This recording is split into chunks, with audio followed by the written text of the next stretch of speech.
E/Z notation uses Kahn-Ingold prelog priority rules to assign stereochemistry across a double bond, while cis/trans is a simpler label used when each end of the double bond has one high priority and one low priority substituent so that relative positions are obvious. Think of a double bond like a two-sided street with one house on each corner. E/Z compares the two highest priority groups on each carbon and says whether they are on the same side or opposite sides, with Z meaning together on the same side and E meaning opposite sides, and you determine priority by atomic number and then by the next atoms if needed, which can be a bit like comparing the first letter of two names and then the next letters if they match. Cis/trans is what you use when each carbon on the double bond only has two different groups and one is clearly similar on each side.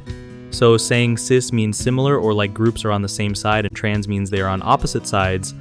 And cis/trans can break down when there are more than two different groups because it does not account for priority rules.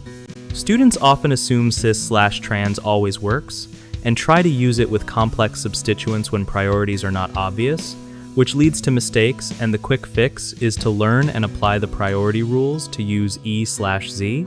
Another common error is forgetting to compare the very first atoms attached to the double bonded carbons when assigning priority, and the remedy is to check atomic numbers first and then move outward if those atoms match.